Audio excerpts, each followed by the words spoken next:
보시겠습니다. 할렐루야. 사랑하는 자여, 내 영혼이 잘됨같이 내가 범사에 잘되고 강건하기를 내가 간구하노라. 이 사도 요한의 축복의 인사를 나눌 때에 우리 오늘 2부 예배에 참여한 우리 모든 성도님들 먼저 영혼이 강건하시길 바라고, 이 코로나 중에 육체가 강건해 주시기를 주님의 이름으로 축원드립니다. 오늘 느헤미야 강의 6번째 시간, 사명을 재건하라는 제목으로 함께 말씀 나누도록 하겠습니다. 생각만 해도 등골이 오싹한 일이었습니다. 무너진 예루살렘 성벽이 재건된다는 것, 예루살렘이 과거의 영광을 회복하게 된다는 것은 산발롯과 도비아 같이 그 유다를 반대하던 무리들에게는 있어서는 안 되는, 생각만 해도 끔찍한 그런 일이었습니다. 그래서 그들은 모든 수단을 동원해서 성벽 재건을 막으려고 했습니다. 비난도 해보고 조롱도 해보고 협박도 해봤지만 다 소용이 없었습니다. 이제 그 불가능해 보였던 성벽이 재건되는 그 일이 현실로 드러나고 있었습니다. 놀랍도록 짧은 시간에 성벽이 복원되고 있었습니다. 이제 성문만 달면 공사가 끝날 그런 상황까지 오게 된 것입니다. 이 상황을 6장 1절이 우리에게 이렇게 전해지고 있습니다. 6장 1절 말씀 보시죠. 시작. 산발락과 도비아와 아라비아 사람 게셈과 그 나머지 우리의 원수들이 내가 성벽을 건축하여 허물어진 틈을 남기지 아니하였다 함을 들었는데 그때는 내가 아직 성문에 문짝을 달지 못한 때였더라. 아멘. 아멘. 대적들은 생각했습니다. 저 지칠 줄 모르는 지도자 느헤미야, 저 포기를 모르고 물러설 줄 모르는 저 비전가를 어쩌면 좋은가. 느헤미야가 처음 그 예루살렘에 왔을 때 대적들이 느헤미야를 보고 했던 말 여러분 기억하시나요? 야, 이스라엘을 흥왕케 하려는 자가 왔다. 우리를 낙심케 하는 자가 왔다. 그들이 그렇게 말했던 그대로, 정말 그 말 그대로 느헤미야는 주변의 원수들을 불안하게 만들고 절망하게 만들고 낙심하게 만드는 사람이 되었습니다. 이제 산발락과 도비아는 인정할 수밖에 없었습니다. 성벽 공사를 중단시키는 것은 불가능하다. 그렇다면 최후의 수단이 딱 한 가지가 있으니 그것은 지도자 느헤미야를 제거하는 것이다. 느헤미야를 죽이자. 사실 승기는 느헤미야 쪽으로 완전히 기울어져 있었습니다. 지금 대선 전국 속에서 후보들 간의 1%의 그 당선 확률은 얼마나 중요합니까? 근데 지금 이 상황은 공사가 문만 달면 끝나는 상황이었기 때문에 90% 공사 끝났기 때문에 느헤미야가 이길 가능성이 90% 이상이었지만 그럼에도 불구하고 대적들은 포기하지 않는 거예요. 느헤미야가 포기하지 않는 사람이라면 사탄도 만만치 않습니다. 예수님께서 십자가에서 구속사역을 완성하신 이후 사탄은 그리스도께 완전히 패배했습니다. 한 신학자는 이렇게 묘사했습니다. 십자가에서 사탄의 등뼈는 부러졌다. 그렇다고 해서 사탄이 이 싸움을 포기한 것은 아닙니다. 마지막 순간까지 하나님 대적하고 성도 비방하고 교회를 공격하는 것, 이것이 사탄의 모습이에요. 성벽 완공이 눈앞으로 다가오자 이 대적들은 마지막 총공세를 펼치기 시작합니다. 여러분, 하나님 나라의 완성이 임박할수록 사탄은 자기 때가 얼마 남지 않은 것을 알고 성도와 교회를 향해 총공세를 펼치는 거예요. 대적들은 최후의 일격을 준비했고 느헤미야의 위기는 최고점에 이르게 됩니다. 이 느헤미야의 입장에서 생각을 해본다면 대체 이게 무슨 고생입니까? 생명의 위협을 받을 만큼 위험한 이 일을 왜 계속해야 할까요? 저 페르시아 대제국 공직자의 그 자리도 다 버리고 명예도 버리고 유다 총독으로서의 수입도 받지 않고 이익도 버리고 돈도 버렸는데, 명예도 버리고 돈도 버렸는데 이 일을 왜 계속해야 합니까? 어떤 공격도 감내해야 할 만큼 시급한 그 일, 생명 걸고 반대해야만 하는 그 일을 우리는 무엇이라 부르죠? 성도인 우리를 꿈꾸게 하는 것을 무엇이라 말합니까? 우리를 잠 못 들게 하는, 가슴 설레게 하는 그 일을 무엇이라 말합니까? 그것은 우리를 사명이라고 말해요. 사명! 오늘 느헤미야 6장 강의를 통해 주님 우리에게 말씀하십니다. 코로나 3년차를 맞이하면서 우리 삶에서 흔들리고 있는 것, 무너진 것이 있으니, 그래서 반드시 말씀 가운데 다시 일으켜 세워야 할 것이 있으니 그것은 사명이다. 사명을 재건하라. 오늘 사명자여 비전가인 느헤미야, 그에게 임한 마지막 위기와 그 극복의 과정을 통해 우리 각자에게 주시는 주님의 음성을 듣기를 원하는 것입니다. 본문을 통해 주시는 첫 번째 영적인 교훈은 사탄은 사명자를 공격한다는 거예요. 같이 한번 읽어보겠습니다. 주보를 보시면서 시작. 사탄은 사명자를 공격한다. 이 대적들은 끝까지 세 가지로 공격하는데, 먼저 첫 번째 공격은 함정을 파는 거였습니다. 함정에 대한 말씀이죠. 대적들은 고심했습니다. 어떻게든 이 공사를 막아야 하는데, 공사를 막기 위한 가장 효과적인 방법은 지도자를 제거하는 것이다. 지도자가 사라지면 사람들은 흩어지고 공사는 중단되겠지. 마지막 기회다. 한치의 실수도 없어야 한다. 주도 면밀하게 계획을 짭니다. 2절 말씀 보시죠. 2절 시작. 산발락과 게셈이 내게 사람을 보내어 이르기를 오라 우리가 오노 평지 한 촌에서 서로 만나자 하니 실상은 나를 해하고자 함이었더라. 대적들은 먼저 느헤미야를 예루살렘 성 밖으로 끌어내기로 합니다. 예루살렘 성 안에 지금 느헤미야가 있는데, 그 성 안에는 많은 유다 백성들이 있고 느헤미야를 보호하는 사람들도 있었을 것이기 때문에 성 안에 있는 느헤미야를 해치는 것은 불가능해요. 그래서 이렇게 편지를 보낸 것입니다. 오노 평지에서 만나자. 이 오노 평지는 베냐민 지파 영토 안에 있는데 유다와 사마리아 사이의 국경 정도로 보시면 좋겠습니다. 판문점에서 벌어지는 남북 정상회담을 생각하시면 좋을 것 같아요. 그런데 이 회담은 진짜 회담이 아니라 평화 회담을 가장한 암살 시도였어요. 느헤미야는 대적들의 사악한 의도를 꿰뚫어 보았습니다. 회담에 참여한다는 것은 이제 완공을 앞둔 공사를 잠시 중단시키고 공사 현장을 떠나야 한다는 뜻이었고, 자신이 떠나면 작업은 중단된다는 사실을 느헤미야는 알았습니다. 느헤미야는 사신을 보내 이 제의를 거절해요. 3절 제가 읽어드립니다. 내가 곧 그들에게 사자들을 보내어 이르기를 내가 이제 큰 역사를 하니 내려가지 못하겠노라. 어찌하여 역사를 중지하게 하고 너희에게로 내려가겠느냐 하매, 나는 이 예루살렘 성벽 공사를 마무리 지어야 하니 그 회담에 참여하지 않겠다. 이 예루살렘 성, 이 무너진 성을 복원하는 것이 하나님 나에게 주신 사명이고 나는 이 사명을 위해 여기에 왔다. 예루살렘이 하나님께서 내게 주신 자리이기 때문에 나는 이 자리를 떠나지 않겠다. 단호히 거절한 것입니다. 대적들은 똑같은 편지를 4번이나 보냈지만 똑같이 4번 다 거절했어요. 여러분, 하나님께서 있게 하신 그 자리를 지키는 것, 자리를 지키는 것, 이것이 가장 큰 충성이요, 헌신이요, 가장 기본이 되면서 또 가장 어려운 일이에요. 특별히 환경이 어려우면 어려울수록 자리를 지키는 일은 더 어렵고 더 고귀합니다. 군인으로서 그 자리를 지키는 것은 너무나 중요한 일이죠. 군인이 보초의 자리를 떠나면 혹독한 처벌을 받고, 만약에 전시 상황 가운데 보초의 자리를 떠나면 사형을 받습니다. 부모의 자리를 지키는 것은 얼마나 어려운 일인가요? 목원들을 인도하는 목자의 자리를 지키는 건 얼마나 어려운 일입니까? 특별히 환경이 어려울 때, 코로나로 인해 경제가 어려운 중에 사업주로서의 자리를 지키는 건 어려운 일이고, 직원으로서 자리를 지키는 일도 어려운 일입니다. 부부간의 관계가 좀 좋지 않을 때 남편으로서의 자리를 지키고 아내로서 자리를 지키는 것은 참으로 어려운 일이고 너무나 가치 있는 일입니다. 한 교회가 한 지역에 50년 넘게 자리를 지킨다는 건 얼마나 아름다운 일입니까? 목회자로서 가장 큰 힘이 되는 성도는 어려움 중에도 신실하게 자리를 지키는 성도예요. 그 성도의 삶을 알기 때문에 저분이 지금 여기 나와 봉사할 때가 아닌데, 저분이 지금 이 일을 할 만한 상황이 아닌데, 저분이 지금 기도할 수 있는 예배자를 지킬 만한 건강이 아닌데, 그럼에도 불구하고 이 자리에 계시는 그분들을 볼 때 그 마음에 큰 감동이 있습니다. 선대 2분의 목사님들 수십 년 세월 한결같이 목회 현장을 지키는 일, 얼마나 아름답고 숭고한 일입니까? 여러분, 자리를 지키는 일이 왜 어렵고 가치가 있을까요? 사탄은 사명자를 공격하기 때문이에요. 그 자리를 떠나게 만들려는 악한 권세가 있기 때문입니다. 느헤미야는 4번이나 거절했지만 대적들은 포기하지 않고 5번째 편지를 보내옵니다.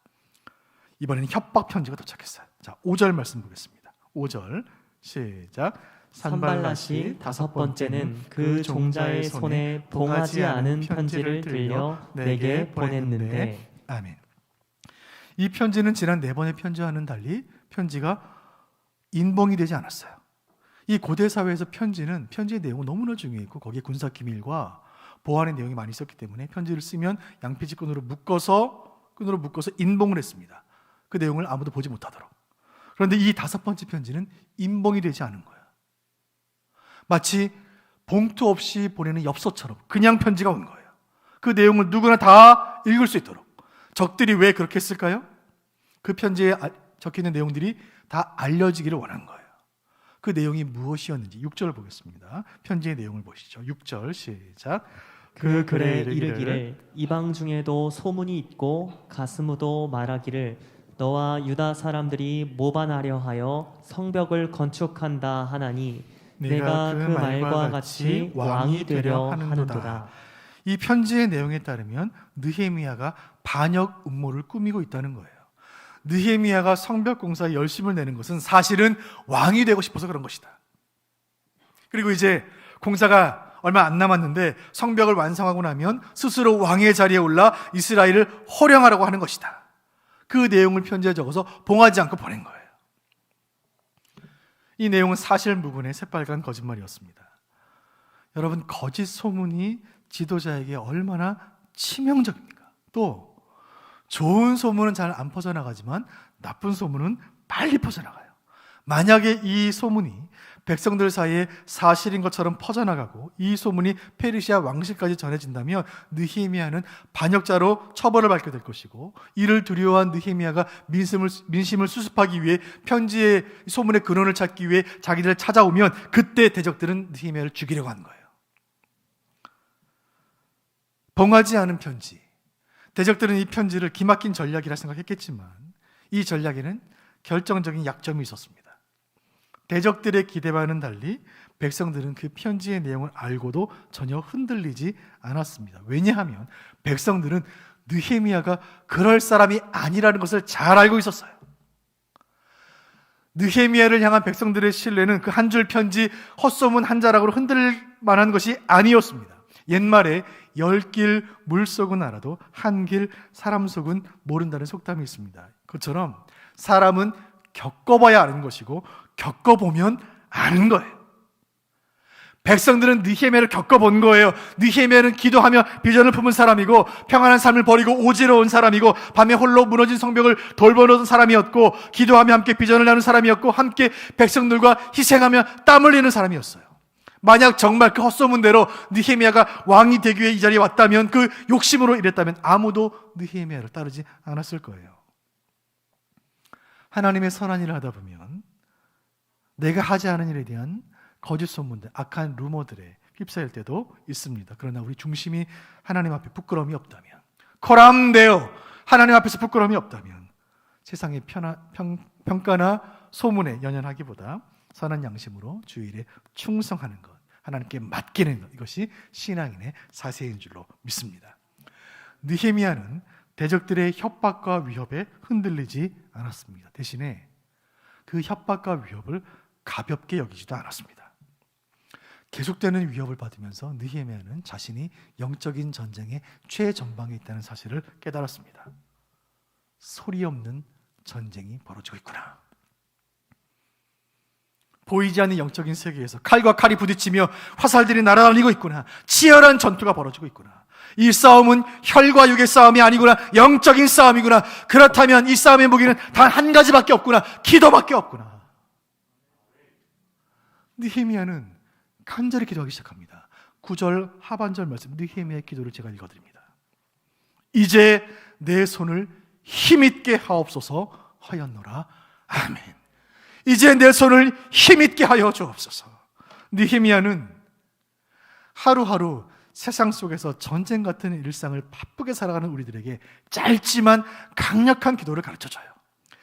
이제 내 손을 힘있게 하여 주옵소서. 손은 능력과 권세와 힘을 상징합니다. 주님, 내 손은 이 영적 전쟁을 감당할 힘이 없사오니 주님의 권능의 오른손으로 내 손을 붙잡아 주옵소서. 주여, 나는 연약하오니 약할 때 강함 되시는 주님, 내 손이 떨리지 않게 하여 주옵소서. 주님, 대적들의 칼날이 내 눈앞에 있습니다. 원수들의 활이 내 심장을 겨누고 있습니다. 주님, 두렵습니다. 떠나고 싶습니다. 무섭습니다. 주님, 간절히 구하오니 떨리는 내 손, 연약한 내 손을 주의 오른손으로, 권능의 오른팔로 붙잡아 주옵소서. 사랑하는 성도 여러분, 느헤미야 이 하나님의 말씀의 권위의 근거에서 여러분께 권면드립니다. 사랑하는 성도 여러분, 기도하시기 바랍니다. 여러분, 불안하십니까? 기도하시기 바랍니다. 낙심되셨습니까? 기도하시기 바랍니다. 무기력하십니까? 육체가 연약하십니까? 간절히 기도하시길 바랍니다. 고린도전서 4장 20절 말씀 제가 읽어드릴게요. 하나님의 나라는 말에 있지 아니하고 오직 능력에 있습니다. 기도는 말이 아니라 능력인 줄로 믿습니다. 우리 하나님, 기도하는 자에게 능력을 주시는 줄로 믿으시길 바랍니다. 우리가 세상 가운데 살아갈 때에 영적 전투의 치열한 현장에 있을지라도 우리가 기도할 때에 이 기도를 통하여 우리 하나님께서 우리를 살리실 줄로 믿으시길 바랍니다.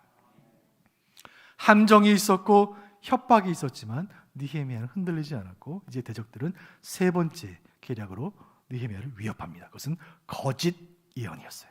10절 말씀 보시죠. 10절 시작. 이후에 무헤다벨의 손자 들라야의 아들 스마야가 두문불출하기로 내가 그 집에 가니 그가 이르기를 그들이 너를 죽이러 올 터이니 우리가 하나님의 전으로 가서 외소 안에 머물고 그 문을 닫자. 저들이 반드시 밤에 와서 너를 죽이리라 하기로. 아멘.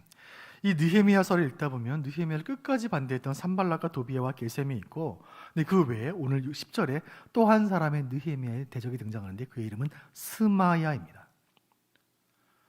그런데 이 스마야라는 사람은 사마리아인이 아니에요. 이방인이 아니에요. 유다 사람이에요. 동포예요. 그리고 이 사람의 직업은 놀랍게도 선지자였고 또 성소에 들어갈 수 있는 권한이 있는 제사장이었습니다. 같은 민족이고 선지자이고 제사장인 스마야를 느헤미야가 얼마나 믿고 신뢰했을까요? 그런데 그 스마야가 며칠 동안 안 보이는 거예요. 느헤미야는 총독의 마음으로 그 스마야의 집으로 신방을 갔습니다. 스마야는 느헤미야를 만나 의미심장한 표정으로 이렇게 말합니다. 대적들이 당신을 죽이러 올 것입니다. 그러니까 저와 함께 성전으로 가서 문을 닫고 숨어 있읍시다. 함정을 봐도 소용이 없고 협박을 해도 소용이 없자 이제 대적들은 돈으로 선지자를 매수한 거예요. 수법은 그럴듯했습니다. 이 돈에 매수된 거짓 선지자들은 거짓 예언을 하면서 느헤미야의 안전을 걱정하는 채 하면서 성전에 숨어서 문을 닫고 숨어 있자라고 말한 거예요. 사탄은 성도를 미혹하고 교회를 어지럽히기 위해 온갖 수단과 방법을 가리지 않습니다. 그 중에 특별히 양의 탈을 쓴 늑대를 교회 안으로 보냅니다. 교회 밖에서 교회를 공격하고 비방하는 사람들, 교회 욕하고 나쁜 소문 퍼뜨리는 사람들 차라리 상대하기 쉽습니다. 그런데 교회 안에서 신앙인의 모습을 한 사람들, 신앙 공동체 안에서 악한 영의 하수인 노릇하는 사람들 정말 어려워요. 굳이 한국 사회를 어지럽히는 이단들을 다 언급하지 않더라도 교회라는 간판을 걸고 다른 복음 전하는 자들, 교회 안에서 말씀을 수단 삼아 자기 생각 전하는 사람들, 또 성경을 잘못 해석하여 사람들을 벼랑으로 절망으로 저주로 이끄는 사람들, 심각한 위협이에요. 간절히 바라기는 우리 수원 북부교회는 지금까지 그래온 것처럼 앞으로 주님 오시는 그날까지 이 어지러운 시대 속에서 바른 말씀 전하고 바른 신학 지키고 바른 교리 가르치는 교회로 쓰임받기를 간절히 소원합니다. 이 일을 위하여 우리 모든 교회 성도들은 이 새로운 봄에 말씀 배우는 일에 힘쓰시기를 주님의 이름으로 권면드립니다. 이제 목양이 개강할 것이고 모든 양육 과정이 개강할 것입니다. 코로나가 창궐하고 있지만 안전하게 때로는 온라인으로 방역 지침 지키면서 최선을 다해 말씀을 가르치는 시간들을 많이 개설할 것입니다. 간절히 바라기는 말씀 깨닫는 기쁨, 말씀으로 새로워지는 기쁨으로 충만한 이 새봄 새학기가 되시기를 주님의 이름으로 축원드립니다. 오늘 본문을 통해 주시는 첫 번째 교훈은 사탄은 사명자를 공격한다는 것이었어요. 그리고 두 번째 교훈이 있으니 그것은 하나님은 사명자를 보호하신다는 거예요. 같이 읽어보겠습니다. 시작. 하나님은 사명자를 보호하신다. 느헤미야를 제거하기 위해 그 원수들이 함정을 파고 협박을 하고 거짓 편지를 보내고 거짓 선지자들을 매수했지만 느헤미야는 흔들리지 않습니다. 11절에 느헤미야는 이렇게 말해요.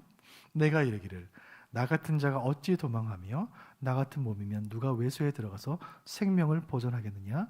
나는 들어가지 않겠노라. 거짓 선지자가 사명기고 뭐고 공사고 뭐고 다 내버려두고 성전 가서 숨어 있읍시다라고 말했을 때 느헤미야는 이렇게 말합니다. 나는 숨지 않겠다. 나는 내 생명 하나 지키려고 피하지 않겠다. 나는 비겁하게 사명 버리기보다 의연하게 사명 감당하다가 죽음을 맞이하겠다. 느헤미야는 사자 같은 사람이에요. 하나님 맡기신 사명을 두고 도망치느니 차라리 나는 명예롭게 죽겠다. 이것이 사명자의 모습이에요. 대신 느헤미야는 기도합니다. 14절 내 하나님이여 도비야와 산발락과 여선지인 노아디아와 그 남은 선지자들 이 거짓 선지자들의 소행을 주님 기억하여 주옵소서. 살아계신 아버지, 지금 저 비열한 모략으로 하나님의 역사를 방해하는 세력들 하나님 알아서 처리하여 주옵소서. 느헤미야는 기도의 책입니다. 느헤미야서에 화려하고 긴 유려한 문장의 장문의 기도문은 없지만 짧지만 섬광처럼 불꽃처럼 빛나는 마치 밤하늘의 불꽃놀이 같은 그런 기도들이, 강력한 기도들이 곳곳에 등장하고 있습니다. 느헤미야는 늘 기도하는 사람이었어요. 늘 기도로 하나님과 교제하는 사람이었어요. 그 느헤미야와 기도를 통해 늘 교제하시던 그 하나님께서 그 느헤미야를 위기 가운데서 지켜주신 줄로 믿으시길 바랍니다. 적의 계략들을 깨닫게 하시고 발견하게 하시고 악한 불화살로부터 느헤미야를 지켜주시는 거예요. 여러분 기억하세요. 사탄은 사명자를 공격하지만 하나님은 사명자를 지키십니다. 여러분, 평소에 하나님과 대화를 많이 나누는 사람이 있고 평소에 하나님과 기도를 많이 한 사람이 있다면 그 기도 많이 하는 사람이 위기의 때에도 하나님 뜻을 더 자세히 알고 그래서 하나님 뜻에 합당한 인생을 사는 복된 인생을 살게 되는 것 당연한 것 아닙니까? 두 학생이 있습니다. 한 학생은 평소에 열심히 공부하는 학생이고 한 학생은 시험 전날만 열심히 공부합니다. 누가 더 공부를 잘할까요? 평소에 늘 운동하는 분과 과식한 날 하루만 운동하는 분, 둘 중에 누가 더 건강할까요? 평소에 늘 기도하는 분과 위기 때에만 기도하는 분, 누가 더 영적으로 풍요로울까요? 영적인 벼락치기 인생이 아니라 평소에 하나님과 늘 기도하는 여러분 되시기를 주님의 이름으로 축원드립니다. 평소에 생전 연락 안 하다가 급한 일 있을 때만 연락하는 친구보다 늘 가까이 있으며 늘 좋은 것 나누고 힘든 일 나누는 그 친구가 더 반갑고 좋은 것처럼 내 발등에 불 떨어졌을 때만 기도하는 것이 아니라 매일 친구 되신 주님과 동행하며 매일 말씀 나누고 매일 정한 시간에 기도의 자리를 지키는 날마다 주님과 깊은 교제를 나누는 여러분 되시기를 바랍니다. 이 느헤미야의 기도 가운데 성벽이 완공됩니다. 6장 15절 말씀 보시죠. 6장 15절은 여러분 펜이 있으시거든 줄을 그어 놓으셔도 너무나 좋겠습니다. 느헤미야서의 중심에 있는 너무나 귀한 말씀 6장 15절 같이 읽겠습니다. 시작. 성벽 역사가 52일 만인 엘룰월 25일에 끝남에 아멘. 느헤미야 6장 15절은 우리에게 놀라운 소식을 전합니다. 성벽 공사가 끝난 거예요. 52일 만에. 무너진 지 100년이 넘었던 그 성이 52일 만에 재건된 거예요. 2달도 안 된 시간 만에 눈앞에 이루어진 거예요. 그 성벽을 다시 건축하리라 꿈도 꾸지 못했던 그 대역사가 실제로 이루어진 거예요. 그 성벽 완공의 소식은 하나님의 백성에게는 큰 기쁨의 소식이요. 성벽이 재건되지 않기를 바랬던 대적들에게는 청천벽력 같은 소식이었습니다. 그 대적들의 모습을 16절에 이렇게 기록합니다. 16절 보시죠. 시작. 우리의 모든 대적과 주위에 있는 이방 족속들이 이를 듣고 다 두려워하여 크게 낙담하였으니 그들이 우리 하나님께서 이 역사를 이루신 것을 알미니라. 아멘. 모든 대적과 모든 이방 족속들이 이 소식을 듣고 두려워 크게 낙담합니다. 하나님의 뜻이 이루어져 가고 하나님의 교회가 흥왕하여져 가고 성도가 성령 충만하여져 갈 때 우리의 원수 대적 마귀는 두려워 떨며 낙심하게 되는 거예요. 성벽이 주는 그 의미와 그 위용이 얼마나 큰지 저는 지난주에 저희 함께 사역한 우리 북부교회 우리 목사님들과 함께 식사를 하고 돌아오는 길에 화성을 좀 지나게 되었습니다. 근데 함께 네 분이 함께 지나갔는데 제가 수원에 14개월째 살고 있는데 제가 수원에 제일 오래 산 사람이더라고요.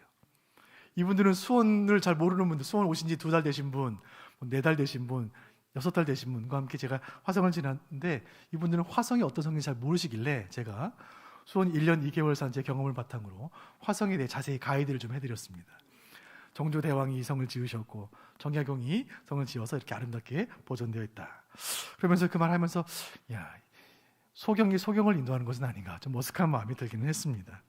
근데 제가 들었던 마음이 수원에 한 달을 살았건 50년을 살았건 70년을 살았건 화성 앞에서 느끼는 그 성의 웅장함, 그 마음에 드는 그 웅장한 마음은 좀 비슷하지 않을까 생각을 했습니다.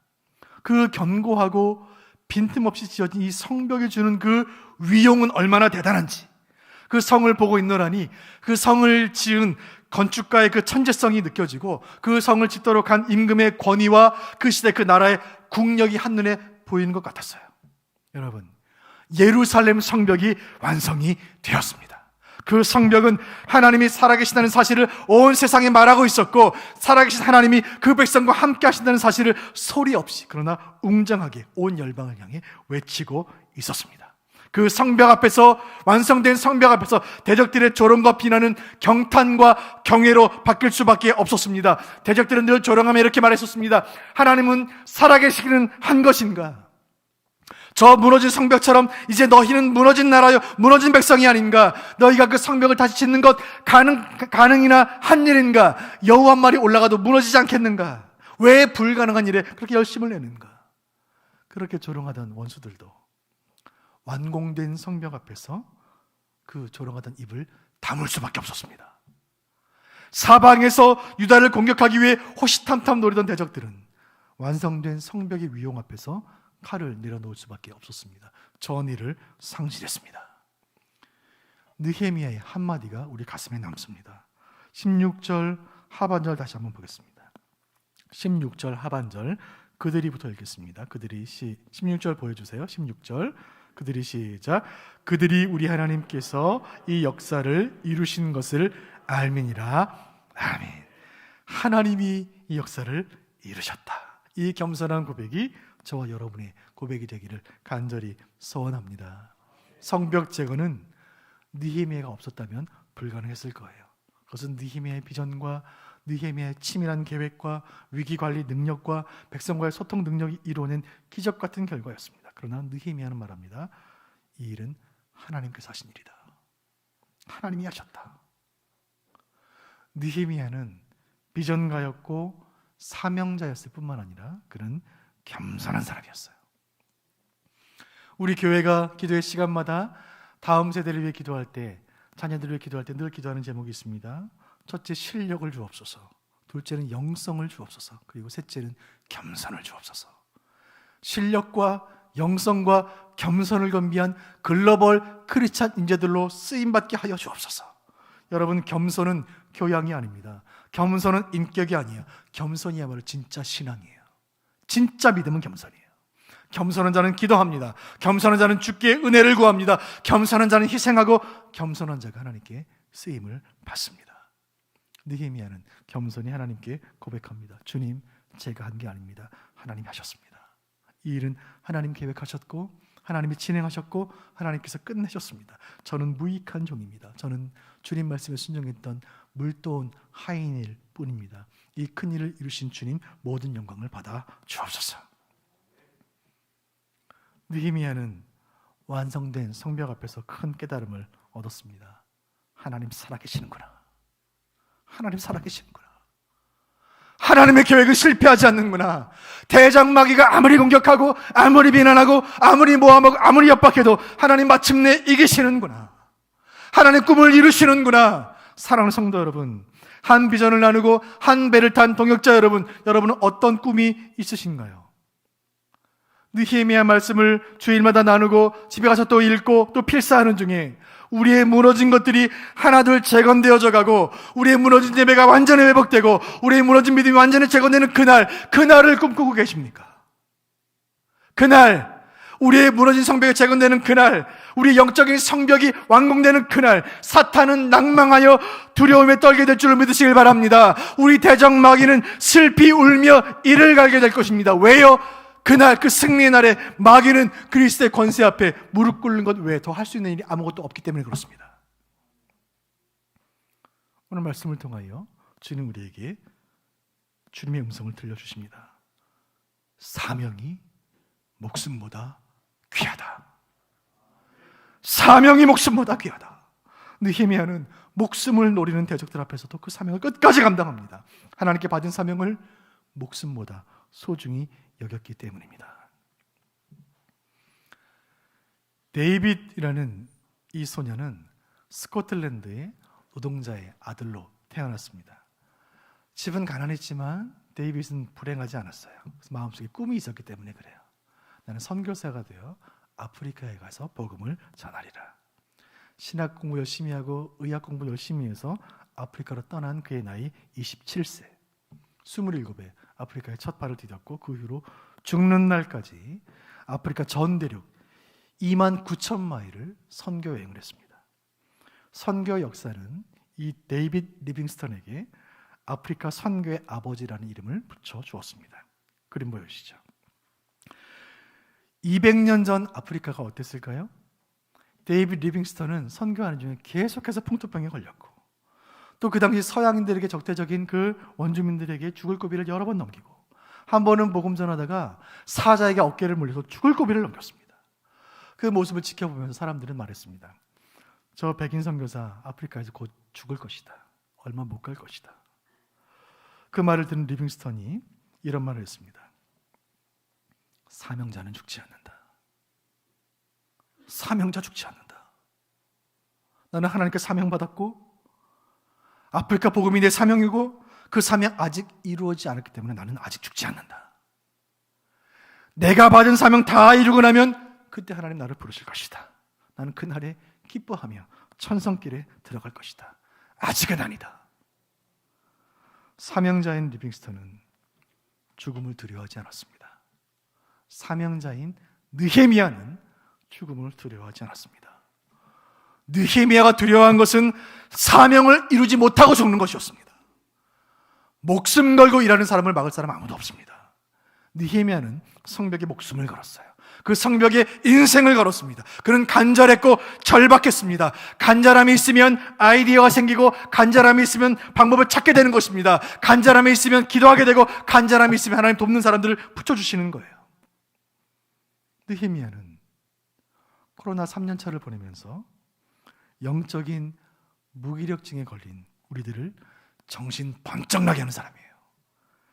계속되는 코로나 일상 가운데 새로울 것이 없는 우리의 하루하루, 좋아지지 않는 우리 건강, 달라지지 않는 형편 속에서 쉽게 지치고 쉽게 포기하고 그러는 중에 적당히 살고 싶고 적당히 예수 믿고 싶고 적당히 살다가 천국 가기를 바라는 우리를 느헤미야는 부끄럽게 만들어요.